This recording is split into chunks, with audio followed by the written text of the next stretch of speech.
Welcome to Better Health Guy Blogcasts, empowering your better health. And now, here's Scott, your Better Health Guy.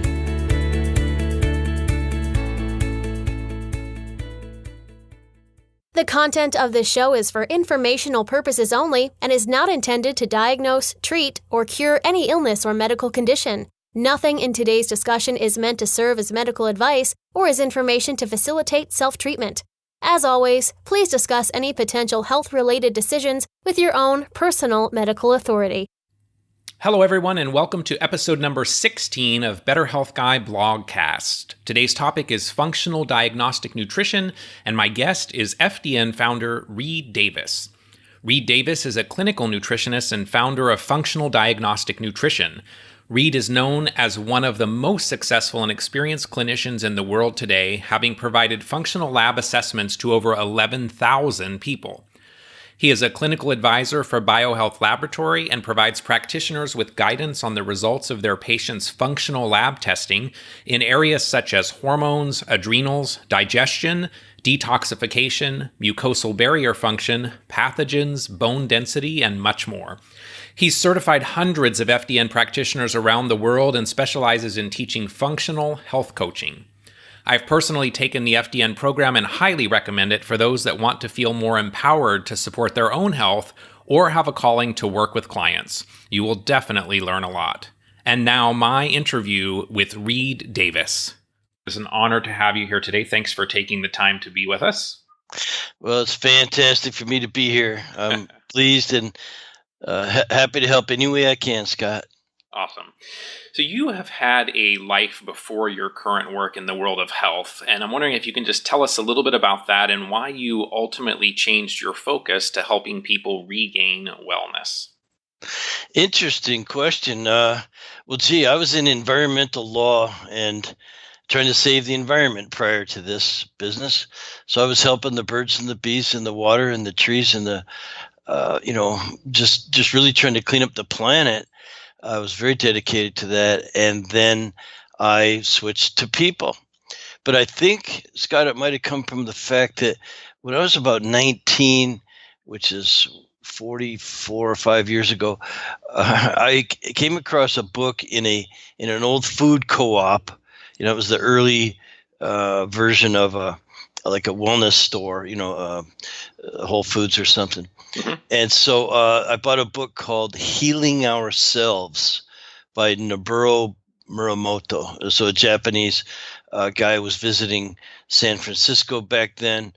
And these guys picked his brain and ended up writing an illustrated book on healing ourselves. Now, that fascinated me. I kept that book on my coffee table for 20 years. Wow. And I still have the original copy. So I've always had this interest to be drug-free and to take care of ourselves. So, and that book helped me a lot over all the years. And then finally, again, once I kind of lost a job, I was a senior vice president of a recycling company. And again, I was also I'm a paralegal, an environmental law paralegal, and so I really studied the environment well. I know how bad it is, and I decided to figure out what's it doing to people, and then how could I help people instead. Awesome. I'm guessing you lost the job because the universe had bigger plans for you. So that the universe had bigger plans for me. That's certainly one way to put it. Absolutely. No, I'm really a good organizer, and I made my job too easy. And the owner decided to give my job to her boyfriend. Oh, boy. So tell us a little bit about, I know now you're the founder of Functional Diagnostic Nutrition. And Yes. What is FDN and why should people want to know more about the work that we do as FDN practitioners? Well, fantastic. Well, it's for anyone that's having trouble with health and has struggled, kind of been through we call it the cycle of trial and error. You tried this, you tried that, you've been to regular doctors, you've been to alternative doctors, you've tried a bunch of things and nothing's working. And the reason is you really haven't got to the underlying healing opportunities. So functional diagnostic nutrition is a system. It's a step-by-step system that took me 10 years to develop, running labs on thousands of people and using various protocols with thousands of people, and then recognizing those opportunities for healing and giving people things to do to correct the underlying conditions. Again, the patterns emerged there, and I came up with this system we call FDN. Fantastic. So it's looking at underlying conditions and causal factors, and then or actually a group of an entire holistic lifestyle and behavior program that outperforms any other program, because most other programs, if you will, they focus on specific conditions like, fibromyalgia or chronic fatigue or migraine headaches or irritable bowel, or, you name a condition. If you go in to fix that condition, you'd have to get lucky to fix it. Whereas, with our DRESS program, the diet, rest, exercise, stress reduction, and supplements, with a complete holistic wellness program, you fix everything simultaneously. And that system outperforms specific treatment. Right, and that was kind of the next question that I had, which is what are really the differences between how FDN approaches healthcare versus how the allopathic model really is more disease care focused? And I know in having gone through your program myself, I mean, one of the things that stood out is, I think conventional medicine is a lot more focused on symptom management, where FDN is really trying to look more at what are the causes, what are those kind of hidden internal stressors that maybe conventional medicine is not exploring, and so they're just working more at a symptom level, where I think FDN is looking kind of deeper than that. So any additional comments that you want to add around the differentiation between FDM and conventional medicine? Well, yeah, I do, and there are great differences, but I don't think it's one or the other, or especially not one versus the other. Right. Because certainly acute care for major symptoms, allopathy is a good way to go, to get out of pain and get something fixed real quick. Also, we don't deal with acute and attendant care, where if you broke a bone or if you come home from some weird country with Ebola virus, you don't call your nutritionist.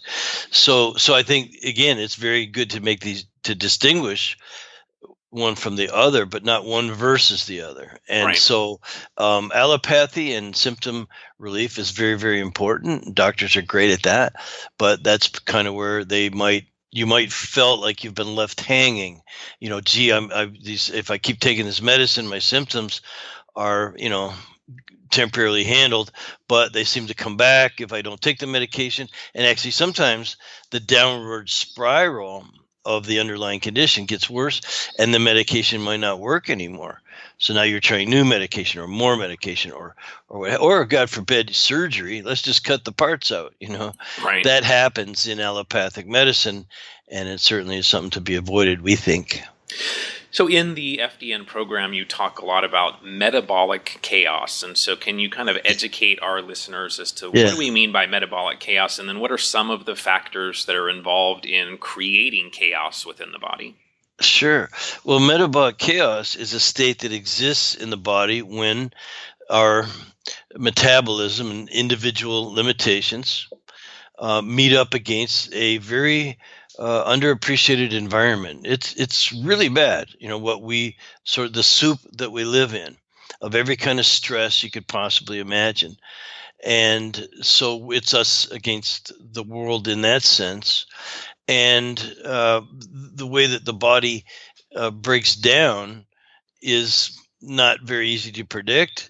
And it's very, very complex. And so someone who appears with symptoms, unless it's, again, something like you cut your finger, well, you need to clean it and put a Band-Aid on it. But otherwise, all of these things, these chronic conditions, again, I mentioned a few: chronic fatigue and fibromyalgia and irritable bowel and all kinds of things like that. They're a long-term, they happen over a period of time, and there may not be one specific underlying cause. It's just metabolic chaos. The body has broken down in many ways in all its activities. Absolutely. I would say that today's world almost seems like it wasn't really made to support wellness, and really maybe even the opposite is true. And so I'm wondering if you can share, what are some of the common stressors that negatively impact people's health that you really see on a regular basis? Yeah, good question, because, and you know me, I'm the sort of organizer, so I try to make things simple, and I've found that we could put stress in three major categories. One of them, when I say the word stress, even people think of, they don't like their job, or they're in relationships or financial problems, and these kind of things. Certainly, if you hate the drive to work and don't like work much when you get there, that's a form of mental, emotional stress. It can have pretty serious consequences on the body. But there's another type of stress. I just call it physical or trauma type stress. It's from weakness and bad posture, and or accidents accumulated over a period of time. Micro trauma. If you sit and type all day long, that's a form of micro trauma to the body. Also, if you just fell out of a tree when you were 9, you could still be suffering some of the effects of that. Or you had 2 or 3 car accidents. Me, I've had multiple motorcycle accidents, and they require a lot of work to maintain and sort of get back to normal, if you will. So there's all those mental emotional stressors. There's all the accumulated physical trauma and micro trauma and stressors like that. But then there's also the big giant outside world, the chemicals and radiation and electromagnetic frequencies and you name it kind of things that we ingest. We breathe it, we drink it, we eat it, and it absorbs through our skin and all kinds of things. And so then there's also, in the same category, again, I just call it chemical and biochemical stressors. Our body makes toxins and will store toxins if we aren't properly eliminating them. And so there's those 3 major categories. I just call it the mental, emotional, the trauma, and trauma or physical, and then of course the biochemical or chemical type stressors. And they each go in the body and cascade throughout the body in that way that we discussed, creating havoc, creating metabolic chaos. And I know in the chemical and biochemical, a lot of people listening to the show today are people that have dealt with Lyme disease and mold illness and so on. So I know in that chemical, biochemical group is where we also consider things like parasites and bacteria, fungal and viral overgrowths and things like that. And in FDN, one of the things that's part of that program is to do functional lab testing that helps to uncover those, what would then be previously hidden internal stressors. And so I think that's an important piece as well. And one of the things about FDN that I think is powerful is that we're really looking at so many different things. It's really a comprehensive, holistic view of how to get the person to a better state of health, and really how to empower them to be the ones to get themselves to a better state of health, and kind of coaching and educating throughout that process. It's a lot of coaching and educating, keeping in mind, though, that information alone doesn't fix anybody. It's applying the data to an individual and having them use that data. Because if information alone fixed things, then we'd all be fixed. Yeah, absolutely. There's no shortage of information. There's absolutely. Almost too much information. We've got to keep it simple. Why would you say we're seeing such a significant rise in people challenged with these chronic health problems like fibromyalgia, chronic fatigue, chronic Lyme disease, even autism? It seems like these are all kind of exponentially increasing. And then I know maybe tying that in some with your prior life in, environmental areas. How much of a role does the environment and all the things that we're exposed to play in terms of contributing to those health conditions? Well, I think it plays a major role. And except for the Lyme disease that you mentioned, because that's a tick-borne illness and you have to be bitten by a tick, and it's only in certain areas of the country. And it is really prevalent in the East and a little bit of the Midwest rather than the West where I live. But all the other things, you have to take into consideration. Chemicals, over 80,000 of them, have been introduced into the environment, into our food and water and air and everything else, and only a couple thousand have ever been tested for safety. So they're ubiquitous, they're everywhere. The chemicals have been found in the snow on top of Mount Everest, and they're not good for us. And they have a deleterious effect. They get in and they cause disruption. They could act like hormones. They could act like just poison to certain cells or organs or tissues or systems and things. Neurotoxins, for instance. You can imagine the amount of metabolic chaos that can be created by chemicals. But the environment also includes, your family life and your spiritual life and your, all kinds of things. But in terms of just straight up, chemicals and quote unquote bad things in the environment, it's quite remarkable how much can accumulate in a body that doesn't properly eliminate those things, and then the amount of the cascade, the amount of, again, metabolic chaos that can be created. And so almost any problem can have an environmental component to it, to the point, Scott, where there are people who just, what they have is called environmental illness. You're just allergic to the environment. It's just, some people have weak links in metabolism that might be inborn, genetic, and they just can't live in this world, not and be healthy. Right. And to some of your earlier comments as well, the fact that we are really in an experiment where humans are the ones that are kind of being the test subjects for all of these different chemicals. And when they generally do look at chemicals and study them, it's usually one chemical at a time. It's not the combination of all of these different chemicals and pesticides and so on that we really deal with on a regular basis. So it's definitely a frightening situation to think that these things haven't really been better tested before we're exposed to them every day. So that's right. Let's talk a little bit about the Dress for Health Success program. And so that is diet, rest, exercise, stress, and supplementation. It's really an easy way. I know that was a term that you coined. It's a very easy way to remember the key components that we need to consider to really optimize health, and how we in FDN approach presenting recommendations for clients that we're working with. And so I'm wondering if you can walk us through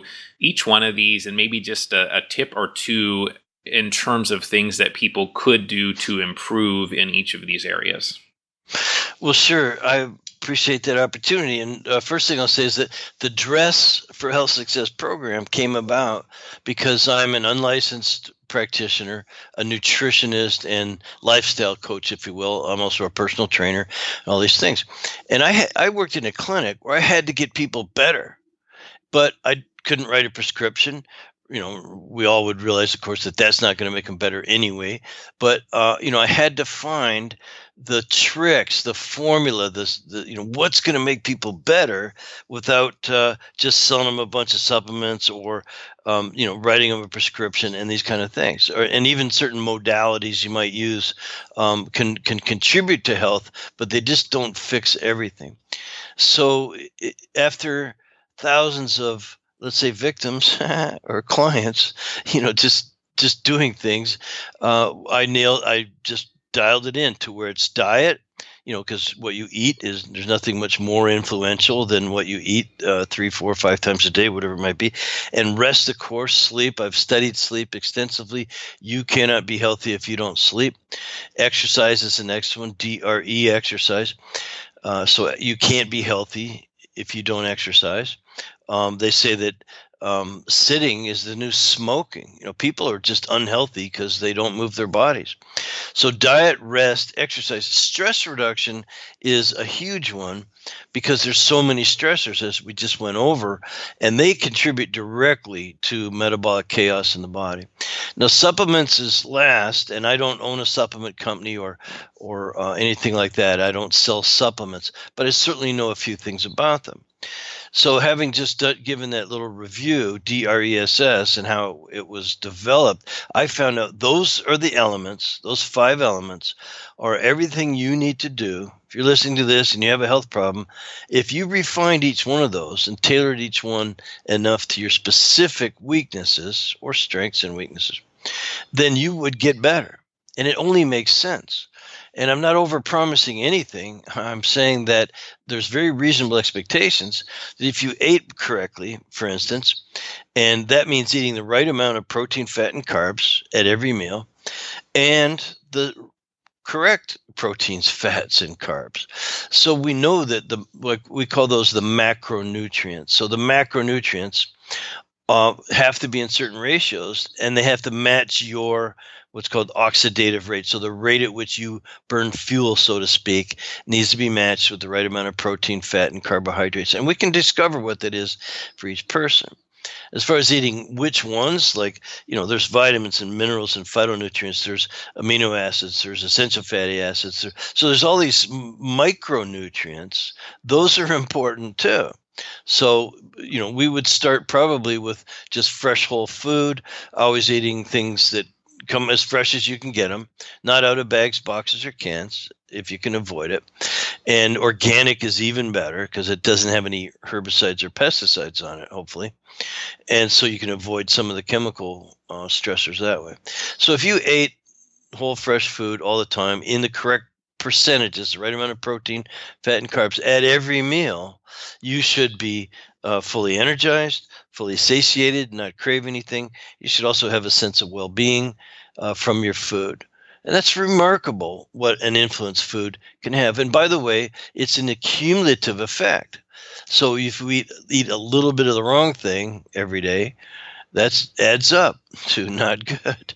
And if you eat all the right things every day, that has an accumulative effect.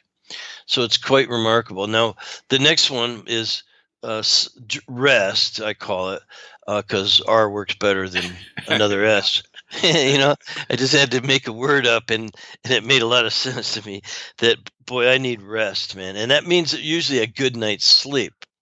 Now, I've studied sleep extensively, in children and in teenagers and in adults. Teenagers actually are proven to need more sleep. So if you have a teenager at home who's taking naps, let him or her.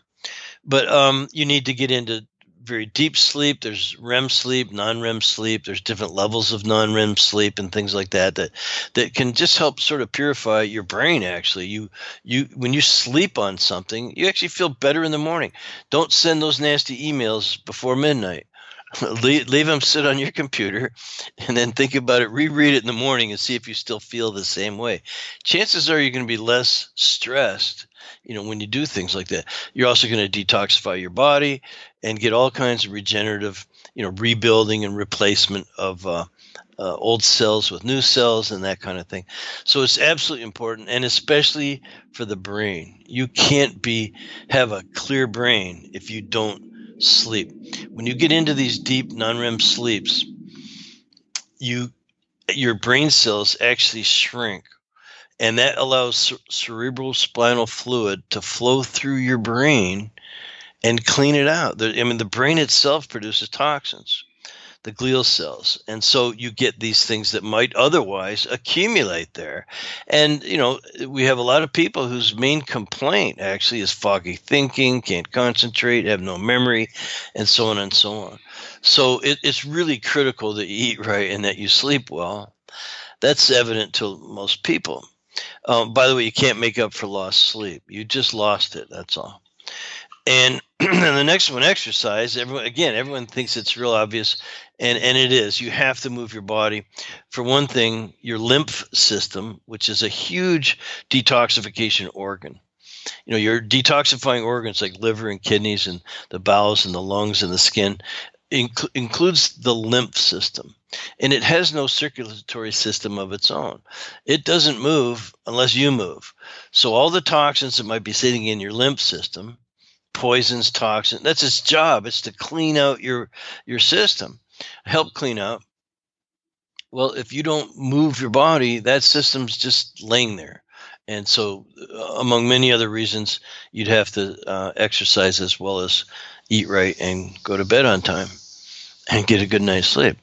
And so, I believe in some aerobic, not a lot of aerobic activity, but more like interval training. I like real intense exercise for short periods, along with a little light resistance. Then of course stretching, that kind of stuff. I like Pilates, and I do a little weights, and then some kind of aerobic. Whether it be treadmill or get it on the track or just go climb a hill somewhere. Right.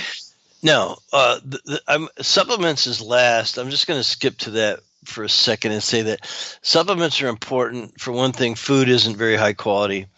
It just doesn't contain the same amount of nutrients that it did 100 years ago. The soils are depleted.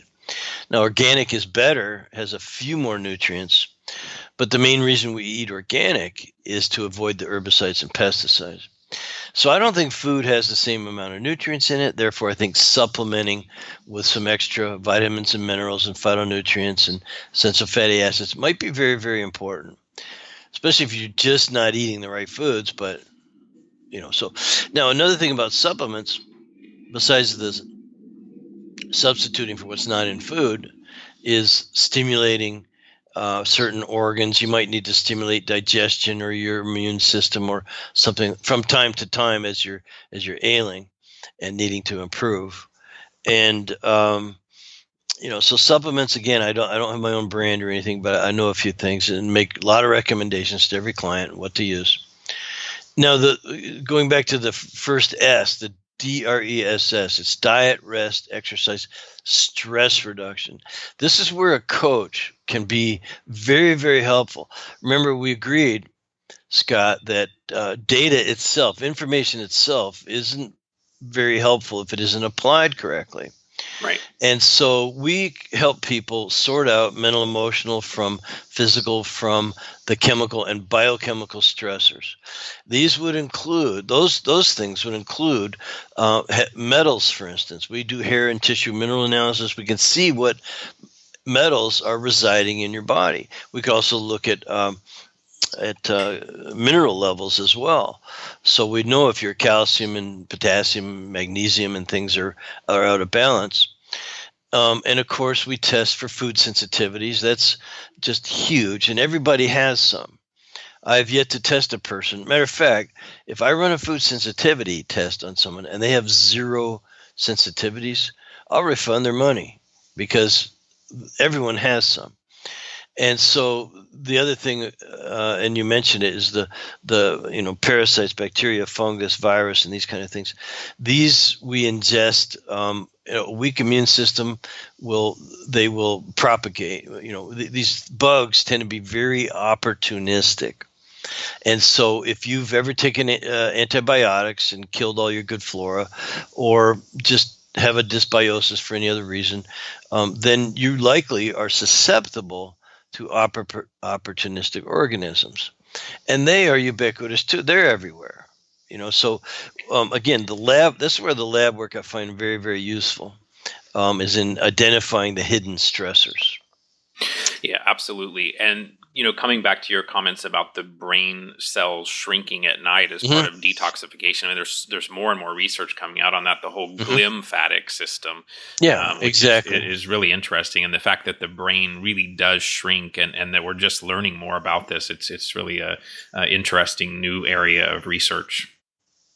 It's a great area, and it makes you, if you look at any component of the DRESS program, you find that it's covered. Look at any new research, anything that pops up as a recommended behavior or lifestyle or something you can do as an individual. It's covered in that program. Absolutely. It really is all inclusive. Yeah, absolutely.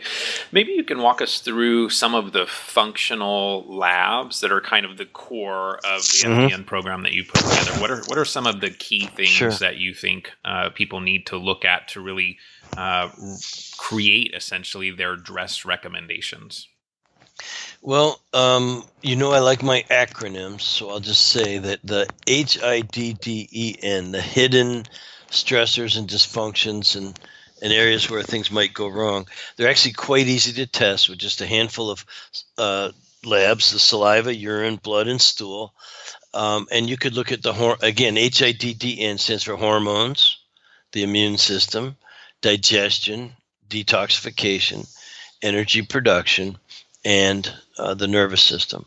So basically, we're looking at hormones. We can run a saliva test. We look at the adrenal function, sex hormone balance, the stress hormones, the anabolic hormones that build your body up. So we can tell if you're, let's say, overly stressed, or if your body's not adapting well to the stress that it's under, as well as what the specific imbalances are between, progesterone and estrogen, or, testosterone, or whatever it might be. And so we look at the hormones for sure. That's an easy saliva test.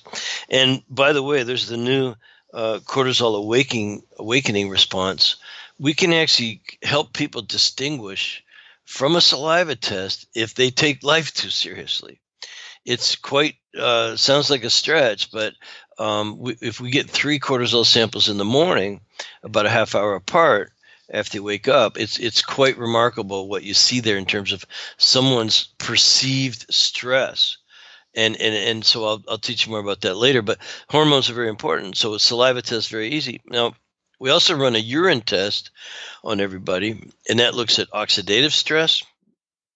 That could be just picture an apple turning brown, when it's out in there. That's oxidative stress. Too much free radical damage. Actually, the cells are popping, and the contents inside are rotting, and that goes on in your body. And a little bit's normal and actually required, but not too much. So we measure that oxidative stress. We measure whether you're breaking down protein or not in the digestive system, because if you're not getting your amino acids. And if you're not breaking down protein, you're not going to be healthy.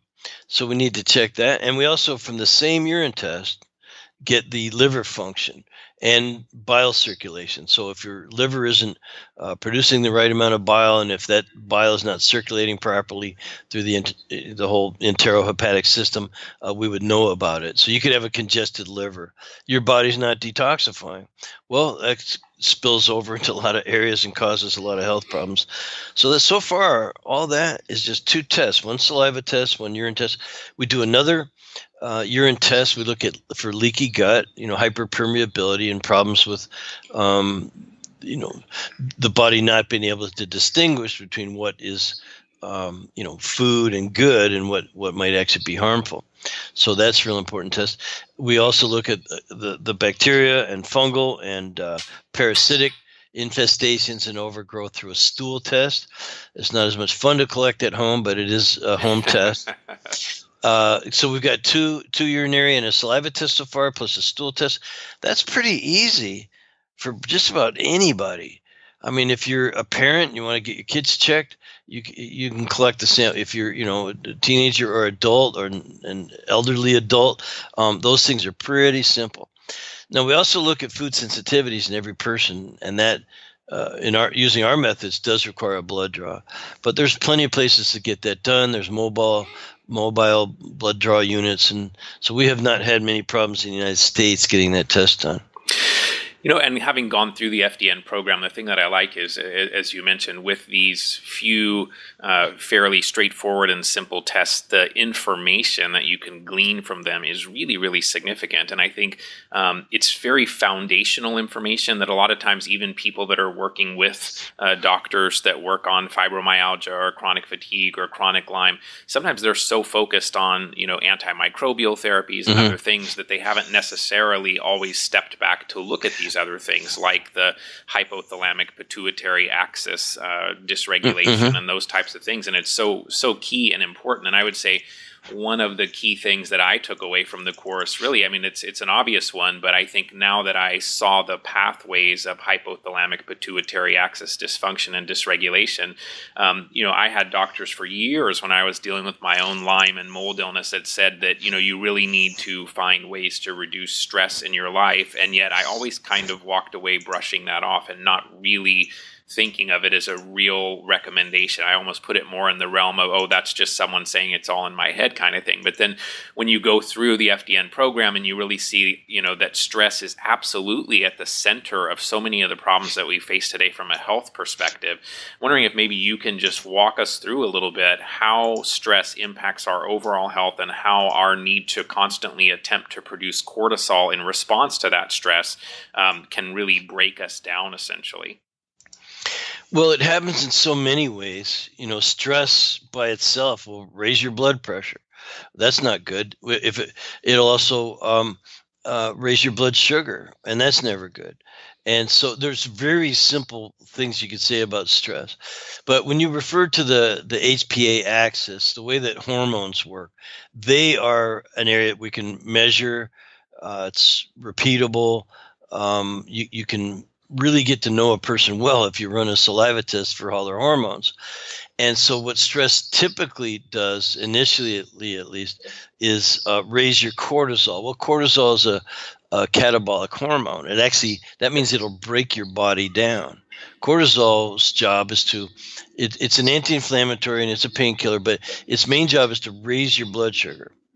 And so if you're under stress, you need more blood sugar because you need to run, you're in fight flight. So you're going to run faster or whatever it might be. And so that constant fluctuation of blood sugar is never good. You can invoke the insulin response, and then you get into insulin sensitivity and all kinds of, you can just see where that conversation would go. And then cortisol does other things.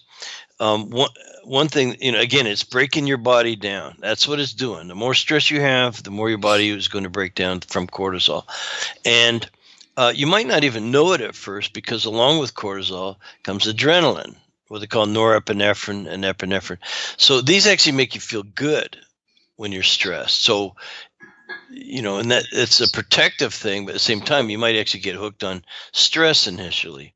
So you think because you're really busy at work and you're juggling all the balls and you're coming home and still playing with the kids, that you're doing great, but you're only going to be able to keep that up for so long.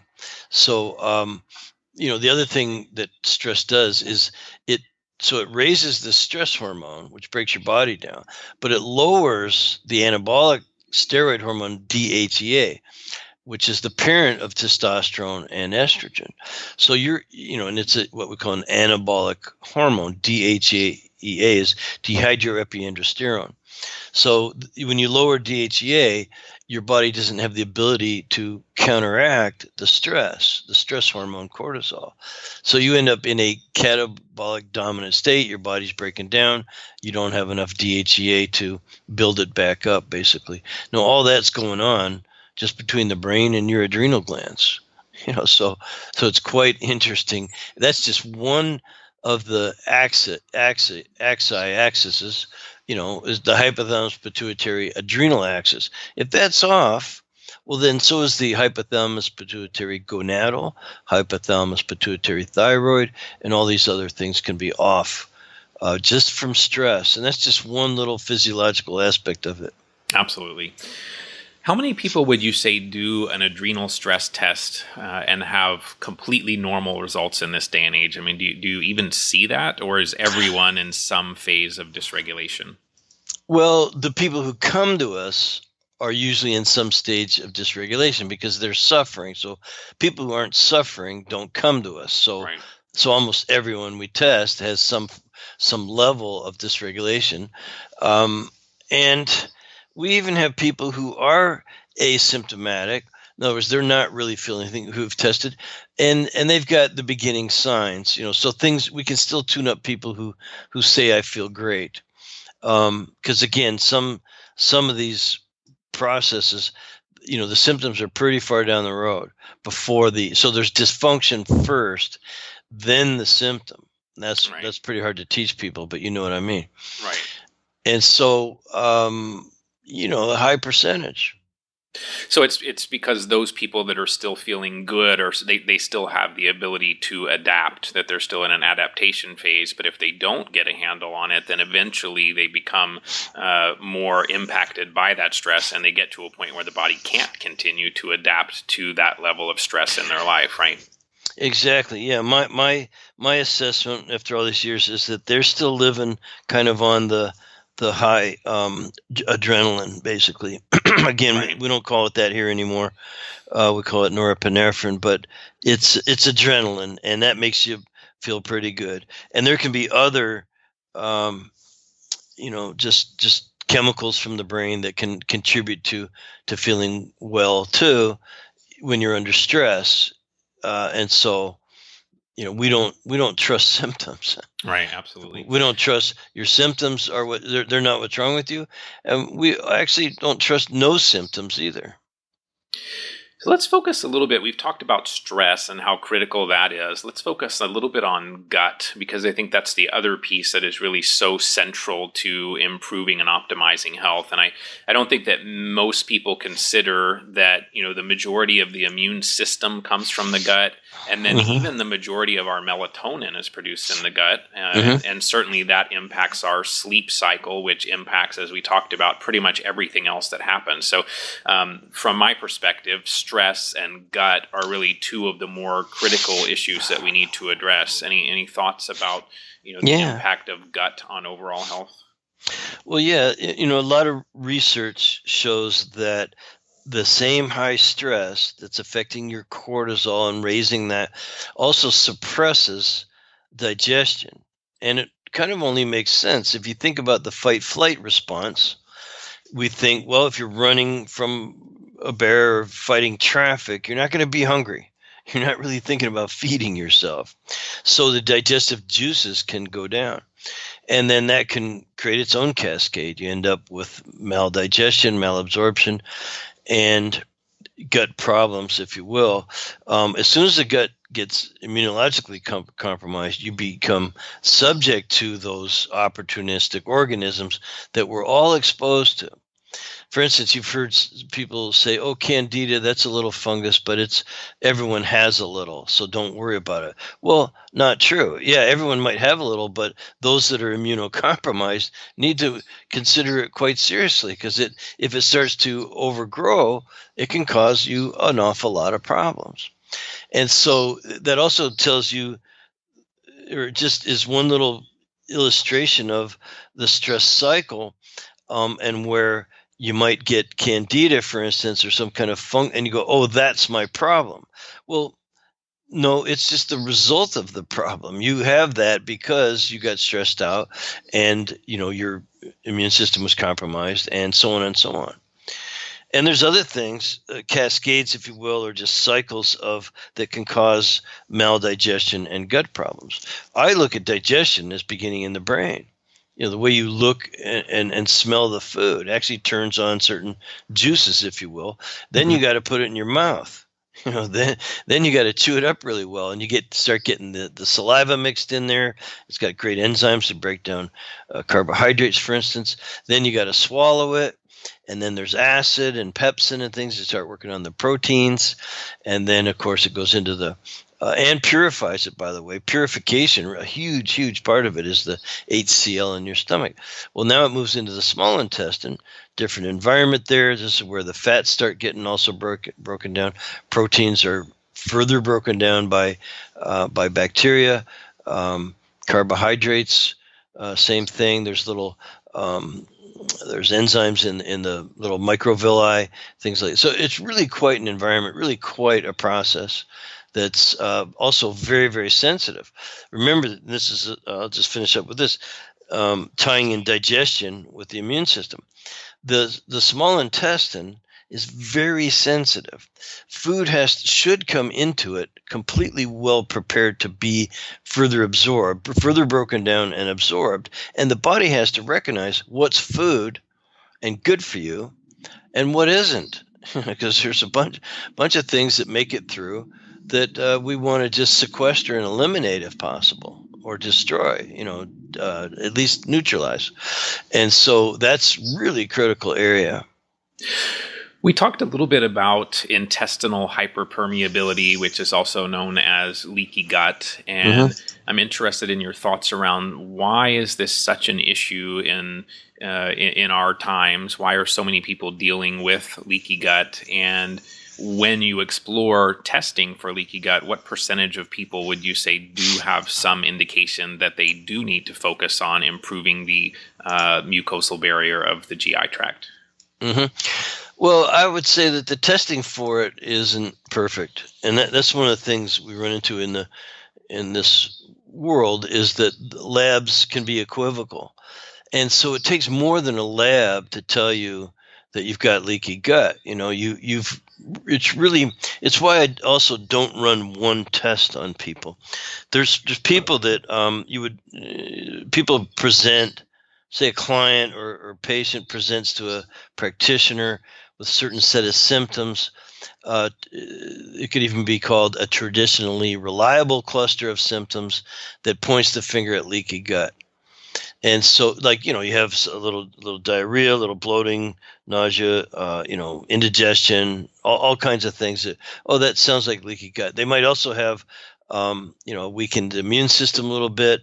They've got symptoms that might come from that. They could have bad skin, foggy thinking, there's just a lot of symptoms could be sort of attributed to quote unquote leaky gut. Oh, well, again, the tests sometimes are equivocal, and so you have to have other labs that you ran with it. Like I always run the stool test to see what bugs might be in the stool. I always look at the hormones to see what the melatonin is doing. I always look at the urine test so I can tell what's going on with the liver and bile flow. And so it's only you need to look at these things as a cluster or let's say a constellation of data points, information. So if you were looking up in the sky trying to identify a constellation and it was cloudy, and you only could see 3 stars, you'd have no idea what that constellation is.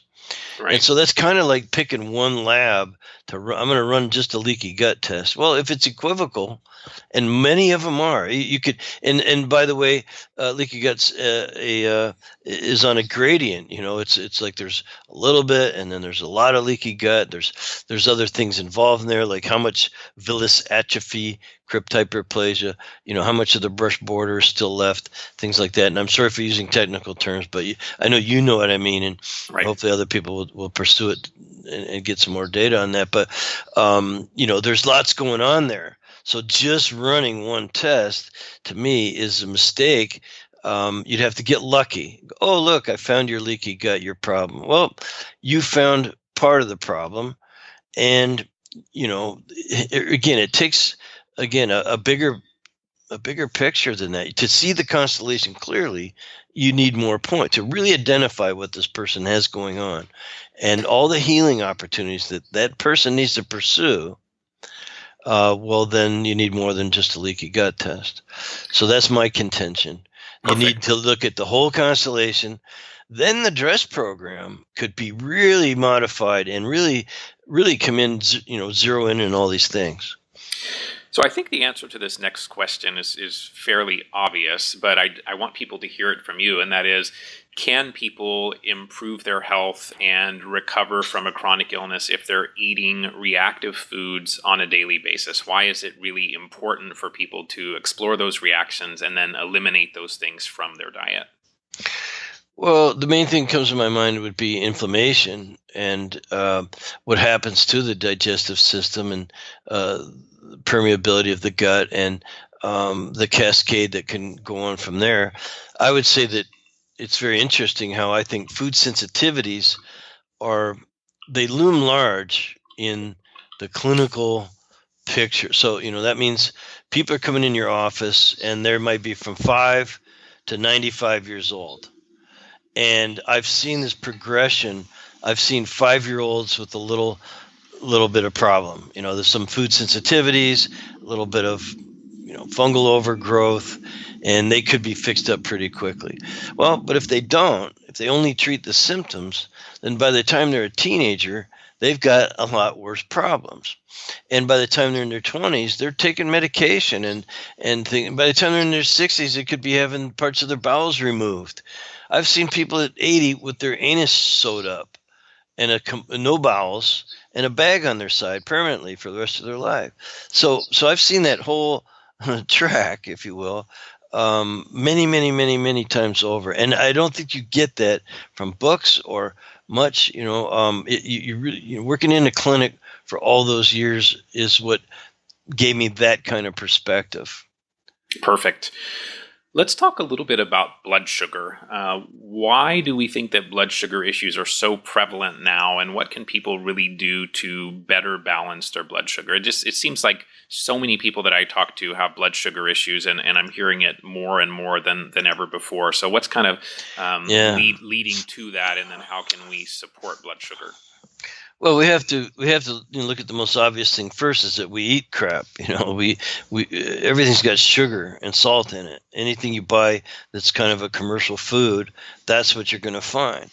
And it's in the case of fast food, for instance, it's scientifically designed to keep you coming back for more. So sugar and salt are really prevalent in foods. You wouldn't think should be sugar in a hamburger, but there is a cheeseburger, but and French fries and all these things. So the food manufacturers I mean, to me, I don't even think that word sounds right. It should be food growers, right? And food distributor. You should have food manufactured. Manufactured food is designed to last a long time on the shelves, to taste really good no matter how old it is. At least satisfy certain cravings you might have, or sensibilities you might have as far as taste goes, and then get you hooked on it. So that's one reason we have bad blood sugars. We're eating way too much sugary stuff that raises our blood sugar and creates havoc. So again, too many carbs and that sort of thing. So the other side of it, though, is a little bit harder, because I've had people come to me who ate perfectly. They didn't eat any sugar, no refined foods. They're just eating really, really good fresh produce, meat, vegetables, little fruit, and what have you. And they're not eating things that they're sensitive to, but they still have blood sugar problems. Well, that shows you how metabolic chaos works, because you can have a problem, let's say in the endocrine system, that can cascade into carb metabolism issues. It just does. And that's how the body works. Weak links in metabolism. Now, you'd probably have other problems too. Neuronal conductivity. You could have problems with bone turnover, fat and protein digestion as well, and metabolism, detox capacity. All these things, the immune system, all work together. And so even if you ate right, you could still have blood sugar problems. It's not as common, obviously, but it can happen. Well, and I think that's why the FDN program is so powerful, because we're looking at so many of those different factors that potentially contribute to metabolic chaos, and working to restore the body from multiple different angles, which I think is kind of a different approach from what a lot of conventional allopathic doctors are doing. When you're looking at diet, what tool do you find to be the most beneficial in terms of helping someone to identify what kinds of things they should be eating? Is there a specific system that you like? Well, I definitely use the Health Excel metabolic typing system. I've just found over the years that it's easy. It's really easy. It sounds complicated, but it's easy to do. People could go to mtdiet.com, for instance, and take a simple test, and then you would have a list of good food and what the percentages are. That's how simple food should be. In a healthy person, it should be a matter of protein, fat, and carbs, and which ones. So, if you take an Eskimo, they don't have a lot of choices. There's no grocery store. The grocery store is you go out on the kayak and you catch a seal or something, and you might eat a little bit of seaweed, and seasonal, plants or something like that. But you're pretty much a protein and fat person, and very little carbs. And, there isn't a lot of question about which ones either. So, but now you move down south, like my cousin, he's a retired priest now, but he was a priest up in Canada. He had 2 Cree Indian villages were his parishes, and they were all sick. They all had cancer, and what was most prevalent was diabetes. Why? Because they ate spaghetti and donuts. There's something they're not designed to eat, and they're always hungry, never satisfied. If you're a real true protein type, you can't get satiated on carbohydrates. No matter how much good salad you eat, there's something was missing from that, mostly the protein and fat element. So satiation becomes a really, really huge, indicator of whether we're eating the right foods or not. Right. In the functional lab evaluations that we do in FDN, we explore things like parasites and bacteria, yeast and fungi. And one of the things that I'm interested in is how common is it in these labs, in the population of people that FDN is working with, that we do find some kind of microbial overgrowth or infestation? Is that a fairly common finding? It's very common, and everyone should be screened, in my opinion. That's just... Remember, the way to get healthy is to use a system of investigation and a system of repair. And we have both. We have the labs that we run. That's a system of investigating healing opportunities. Now, why leave a test out? Like, oh, I don't think I have bugs, so I'm not. And you know what? Down the road, that person doesn't get better. Oh, should have run that bug test. Yep. Look, we find bugs. So again, I don't pick and choose based on symptoms which lab to use, because again, I started in a clinic, and over the years I noticed people doing that kind of testing and treating weren't getting good results. Like, there are traditionally reliable clusters of symptoms. For instance, thyroid. So, that's, so you walk in and you're tired and fatigued and foggy thinking, you're a little overweight, can't lose it, and you're constipated and, feeling sad, blue, might have swollen ankles, might have a little bit of tingling, in the arms or legs or something. And, that sounds like thyroid. You could even run a thyroid test, go, yep, found your problem, you're low thyroid, here's your thyroid medication. Well, that doesn't fix anything. And that is taking a cluster of symptoms, diagnosing based on that cluster of symptoms. You could even back it up with the lab test. Oh, and boy, now you're really smart. Pat yourself on the back, write that prescription, or give them something for thyroid. That's not their problem. It's whatever contributed to the thyroid dysfunction that is the problem. And that's why we use the term metabolic chaos. Sometimes we don't exactly know, but if you don't, what the true underlying cause is, but we can have an effect upon it if we get enough clues. Again, I like to get my constellation of lab results. I want to do the hormone, immune, digestion, detoxification labs. Right. 3 or 5 labs. It's just a matter of sometimes you just have to invest. You invest in that instead of in trying a bunch of other junk.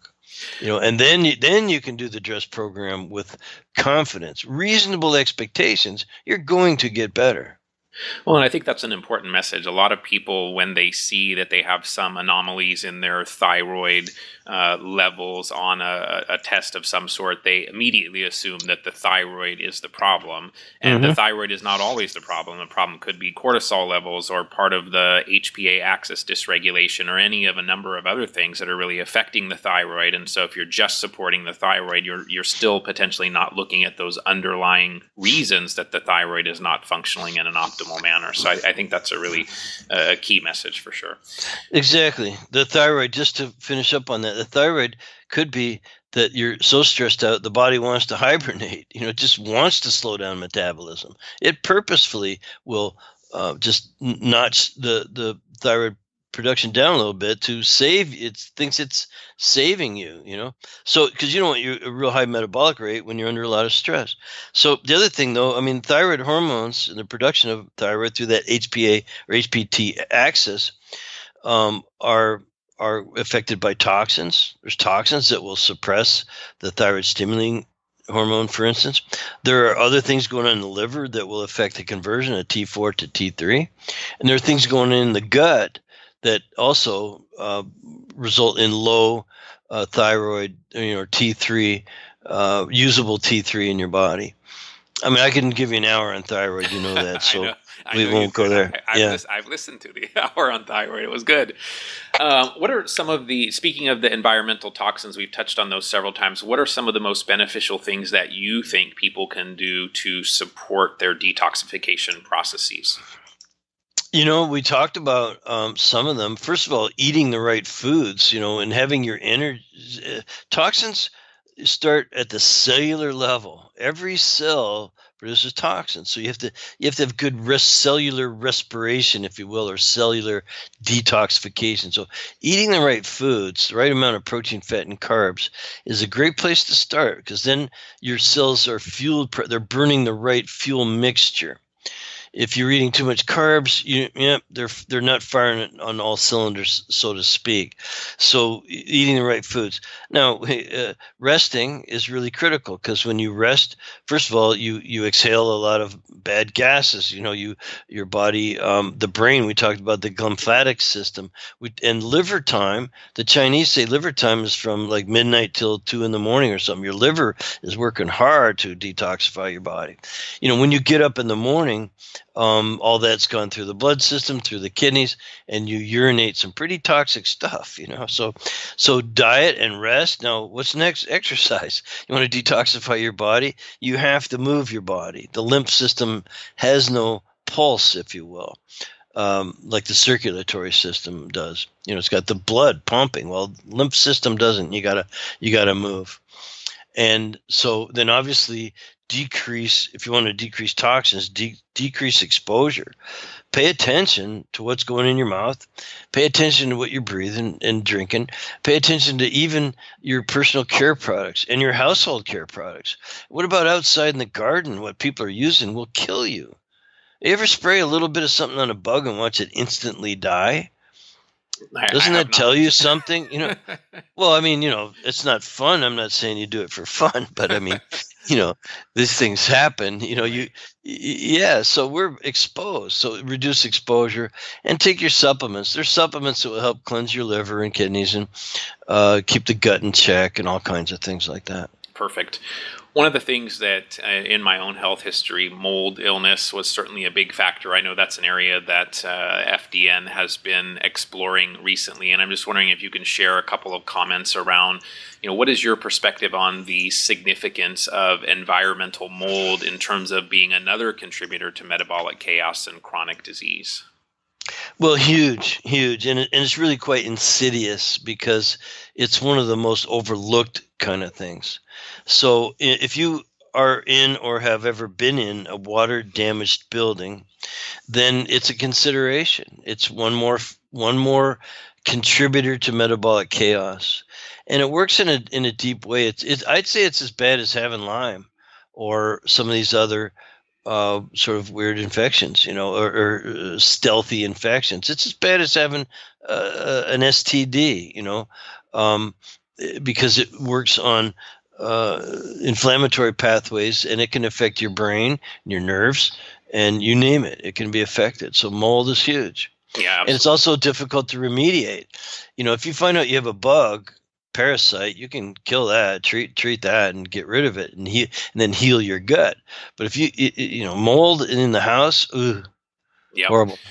Yep, I've been through it once moving homes and once moving work environments, and it's definitely significant. And the frightening part, and I know you know this, is if you follow Dr. Richie Shoemaker's work, where he suggests that about 25% of people are genetically predisposed to an illness if they're exposed to mold in their environment, and yet buildings in this country, somewhere between 50 and 70% of them have a level of mold that would be a potential problem for those genetically predisposed people. So, I mean, I think we're just kind of at the tip of the iceberg in terms of people understanding how critical mold is. And having myself been through Lyme disease and mold, I used to be the guy that talked about Lyme all the time, but the reality is that's really kind of changed, because even to your point about even Lyme, it's an infection. You can treat it, you can manage it, but if you're getting exposed to mold on a daily basis every time you're at home, at school, at work, or wherever you spend most of your time, it's really, really difficult to ever get your health back. And so I completely agree. It's such a critical area to explore.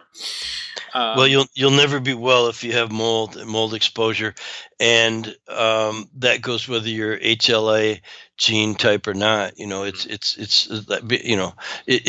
certainly some people are more susceptible, but yeah. Right. Yeah. What do you personally do to manage your own stress on a regular basis? Do you have some kind of meditation practice or something you really enjoy? I mean, what really what floats your boat? It's funny.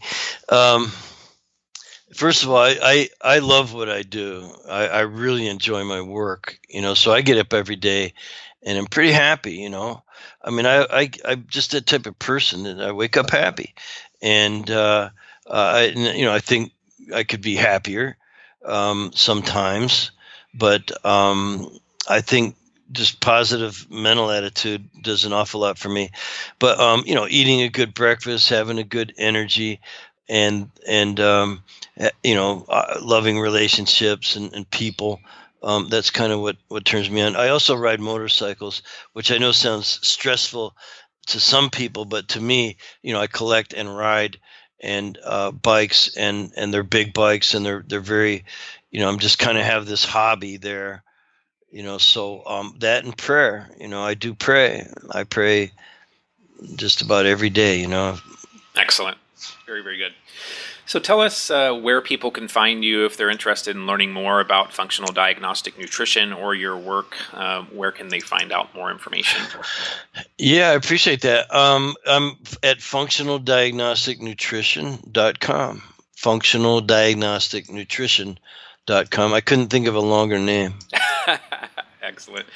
This has been really fun. I thank you for spending the time with me today, for sharing your wisdom and your knowledge with those people listening. I certainly appreciate the framework that you've put together with FDN. It really helps people to understand the things they can explore to make their lives better. And I very much appreciate all that you've done with functional diagnostic nutrition. And thanks for being here today.